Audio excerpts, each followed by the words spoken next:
ಸ್ನೇಹಿತರೆ, ಧಾರ್ಮಿಕ ಕಾರ್ಯಕ್ರಮಗಳಲ್ಲಿ ಶಂಖ ಊದುವುದರ ಉದ್ದೇಶ, ಶಂಖನಾದದ ಮಹತ್ವವನ್ನು ತಿಳಿಯೋಣ.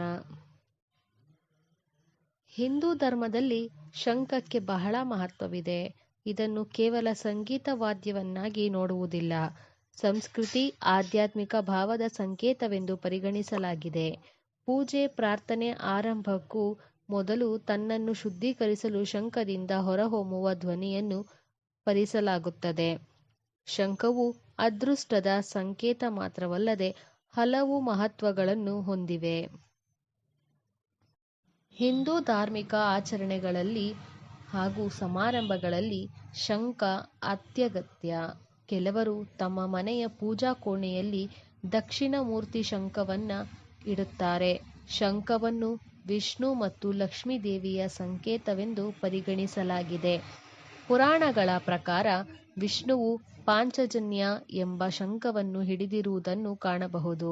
ಭಗವದ್ಗೀತೆಯ ಪ್ರಕಾರ ಭಗವಾನ್ ಕೃಷ್ಣನು ಮಹಾಭಾರತ ಯುದ್ಧ ಪ್ರಾರಂಭವಾಗುವ ಮೊದಲು ಶಂಖವನ್ನು ಊದಿದನು. ಇದಕ್ಕೆ ಸಂಬಂಧಿಸಿದ ಸಾಕಷ್ಟು ಚಿತ್ರಗಳನ್ನು ನಾವು ನೋಡಿದ್ದೇವೆ.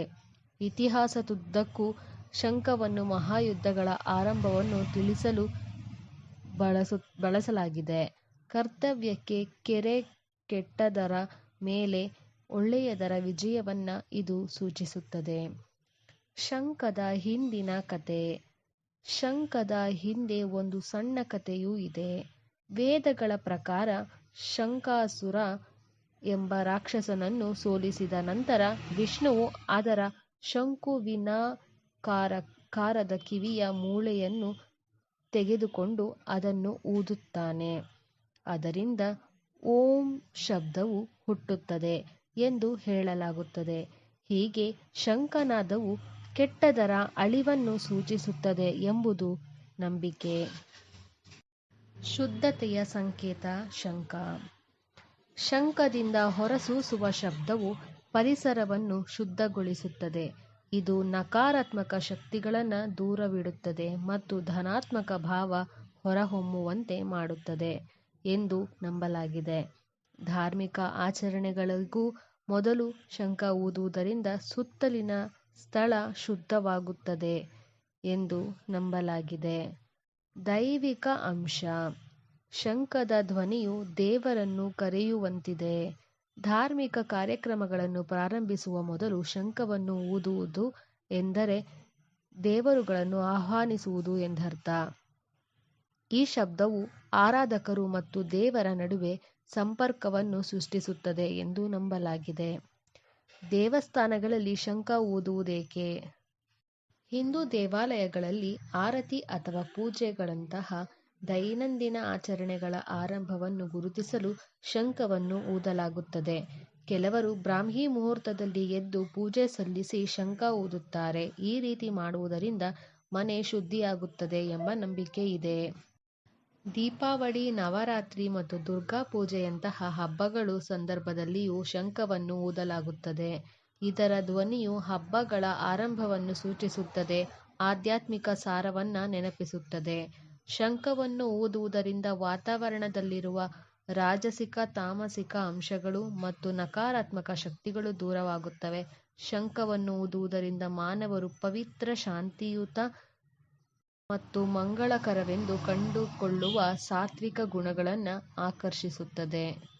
ಶಂಖವನ್ನು ಊದುವ ಸರಿಯಾದ ಮಾರ್ಗ ಯಾವುದು? ಶಂಖವನ್ನು ಊದುವುದರಿಂದ ಶ್ವಾಸಕೋಶದ ಸ್ನಾಯುಗಳು, ಗುದನಾಳದ ಸ್ನಾಯುಗಳು, ಮುಖದ ಸ್ನಾಯುಗಳು ಇತ್ಯಾದಿಗಳ ಮೇಲೆ ಒತ್ತಡ ಬೀಳುತ್ತದೆ.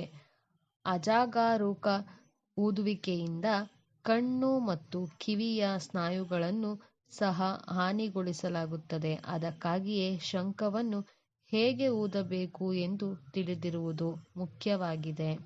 ಶಂಖವನ್ನು ಊದುವಾಗ ಹೆಚ್ಚಿನ ಜನರು ಮೂಗಿನ ಮೂಲಕ ಉಸಿರಾಡುವ ಬದಲು ಬಾಯಿಯ ಮೂಲಕ ಉಸಿರಾಡುತ್ತಾರೆ.